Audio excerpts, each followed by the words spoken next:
Little Red Riding Hood.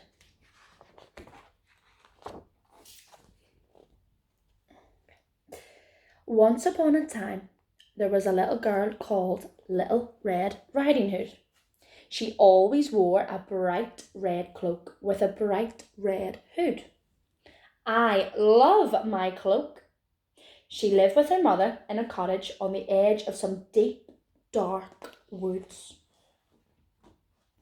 One day, Little Red Riding Hood's mother gave her a pot of Brussels sprout soup. Oh. Take this to your grandmother on the other side of the woods, she said. But remember the rules of the woods. I promise, said Little Red Riding Hood, and off she went. Skippity, skippity, skippity, skippity, skip, skip. Oh, what a lovely day, said Little Red Riding Hood. Good morning, Little Red Riding Hood, called the woodcutter. Good morning, woodcutter, called Little Red Riding Hood. Little Red Riding Hood walked deeper and deeper into the deep, dark woods. It grew darker and darker. So Little Red Riding Hood didn't see the wolf waiting for her on the path. And the wolf didn't see Little Red Riding Hood either. Little Red Riding Hood stumbled straight into the wolf. Ow! Ah! Ooh! What are you doing in the middle of the path? Asked Little Red Riding Hood. I nearly spilt my grandmother's Brussels sprouts. Soup all over you. Sprouts? Oh, yuck. Wolves only eat juicy red meat. Little Red Riding Hood had forgotten the rule. Don't talk to wolves. Oops. The wolf was just about to gobble up Little Red Riding Hood when he had a brilliant idea. I'll eat Little Red Riding Hood and the grandmother. And where does little Granny live? Asked the wolf. In the cottage on the other side of the woods, said Little Red Riding Hood. The wolf raced to the cottage and knocked on the door. Oh, come in, called grandmother.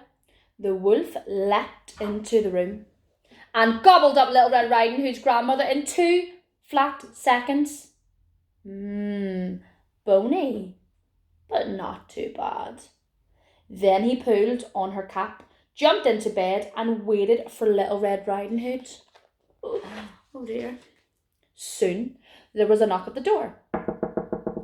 Oh, come in, snarled the wolf as softly as he could. Little Red Riding Hood looked at her grandmother and then looked again. Oh, Granny, what big ears you have. All the better to hear you with. Oh, Granny, what big eyes you have. All the better to see you with. Oh, Granny, what big teeth you have. All the better to eat you with. In one bound, the wolf was out of bed and gobbling up Little Red Riding Hood. Delicious, he said, then fell asleep. As he slept, he snored very loudly. What's going on? Wondered the woodcutter. He's eating that poor old woman, realised the woodcutter. He picked up some scissors, he snipped open the wolf's tummy, snippity snip, snip, snip, snip, snip. Out popped grandmother and Little Red Riding Hood too. Quick as a flash, Little Red Riding Hood picked up some stones and piled them into the wolf's tummy. When the wolf woke up, he tried to sneak out the door. Rattle, rattle, rattle, rattle, rattle. But the stones rattled and rattled and rattled inside of him. Now, everyone can hear me coming. I'll never catch anyone, cried the wolf. Exactly, said the woodcutter. You'll just have to eat vegetables instead, said Little Red Riding Hood.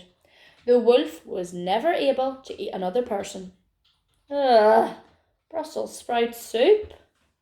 As for Little Red Riding Hood, she never, ever talked to a wolf again.